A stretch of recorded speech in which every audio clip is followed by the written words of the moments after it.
আসসালামু আলাইকুম ওয়া রাহমাতুল্লাহি ওয়া বারাকাতুহু। জিলহজ মাসের ৪৪ টি ফায়দা, দ্বিতীয় পর্ব। আমরা প্রথম পর্বে ১ থেকে ৬ টি ফায়দা আলোচনা করেছি।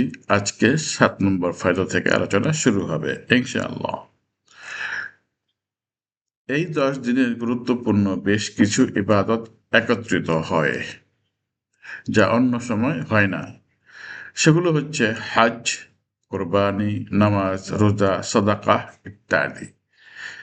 কারণ জিলহজ মাসের প্রথম দিনগুলোর মধ্যেই এই সবগুলো আবাদত পাওয়া যায়। এটি হজের নবম দিন, জিলহজের ইয়মে আরাফা, আল হাজ্জু আরাফা। এরপরে ১০ তারিখে হয় কোরবানি।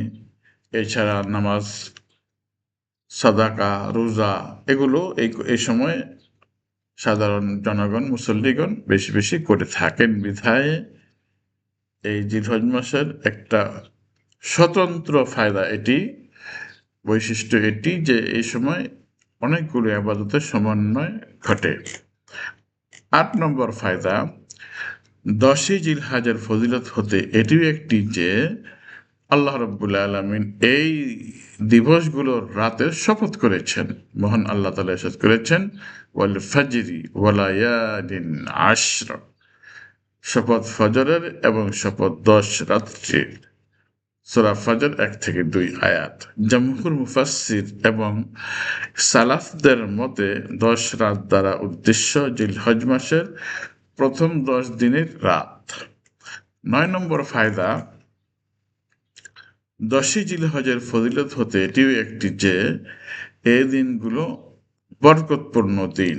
এ সময় আল্লাহ রাব্বুল আলামিন তার নাম স্মরণ করা, তার দেওয়া চতুষ্পদ জন্তু জবাই করার সময় মহান আল্লাহ ইরশাদ করেছেন, যাতে তারা তাদের কল্যাণের স্থান পর্যন্ত পৌঁছে এবং নির্দিষ্ট দিনগুলোতে আল্লাহর নাম স্মরণ করা, তার দেওয়া চতুষ্পদ জন্তু জবাহ করার সময়। আর নির্দিষ্ট দিন বলতে জমহুর উলামা এবং অধিকাংশ মুফাসসিরদের মতে জিলহজ মাসের প্রথম দিনকে বুঝায়। তাফসীর ইবনে কাসির, লতায়েফুল মাআরিফ ইবনে রজব এবং তাফসীরে বাগাবীতে এই আলোচনা রয়েছে। ১০ নম্বর ফায়দা, জিলহজ মাসের এই ১০ দিন হজের নির্দিষ্ট দিনগুলোর সমাপ্তকারী। আল্লাহ তাআলা সূরা বাকারার ১৯৭ নম্বর আয়াতে ইরশাদ করেছেন, হজের কয়েকটি মাস আছে সুবিদিত, আর তা হচ্ছে শাওয়াল, যিলকদ এবং জিলহজের প্রথম ১০ দিন। সাহাবাদের বড় একটি দল এ মত পেশ করেছেন, যেমন ওমর, তার ছেলে আব্দুল্লাহ, আলী ইবনে মাসউদ, ইবনে আব্বাস, ইবনে জুবাইর প্রমুখ, এবং অধিকাংশ তাবেঈদেরও একই মত।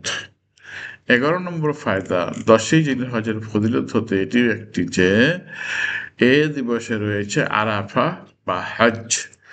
এই দিনে মহান আল্লাহ রাব্বুল আলামিন তার দ্বীন বা ইসলামকে পূর্ণতা দিয়েছেন, মুসলমানদেরকে নিয়ামত দিয়ে পরিপূর্ণ করেছেন। আল্লাহ তাআলা ইরশাদ করেছেন, আমি তোমাদের জন্যে তোমাদের দ্বীনকে পূর্ণাঙ্গ করে দিলাম, তোমাদের প্রতি আমার অবদান সম্পূর্ণ করে দিলাম এবং ইসলামকে তোমাদের জন্য দ্বীন হিসেবে পছন্দ করলাম। ১২ নম্বর ফজিলত বা ফায়দা, ১০ই জিলহজের ফজিলত হতে এটিও একটি যে এই দিবসে রয়েছে কুরবানির দিন, হজ্জে আকবরের দিন। এটি আল্লাহর নিকট সবচাইতে মহিমান্বিত দিন। যেমন হাদিসে রয়েছে, প্রাচুর্যময় মহান আল্লাহর কাছে সবচাইতে মর্যাদা সম্পন্ন দিন হলো কোরবানির দিন, তারপর মেহমানদারির দিন, এটি হলো দ্বিতীয় দিন। হাদিসটি ইমাম আবু দাউদ বর্ণনা করেছেন, হাদিস নম্বর ১৭৬৫। আল্লাহ রাব্বুল আলামিন আমাদের এই জিলহজ মাসের প্রথম ১০ দিনে যে ফায়দাগুলো আলোচনা আমরা শুনছি, আমরা করতে পারছি, এগুলো যেন বাস্তব জীবনে আমরা আমল করতে পারি এবং এই ভিডিওটা আপনারা শেয়ার করে যারা দিনদার ভাইরা আছে তাদের কাছে পৌঁছে দিবেন যাতে তারাও এই আমলগুলো করতে পারে। আল্লাহ আমাদের তৌফিক দান করুন। আসসালামু আলাইকুম ওয়া রাহমাতুল্লাহি ওয়া বারাকাতুহু।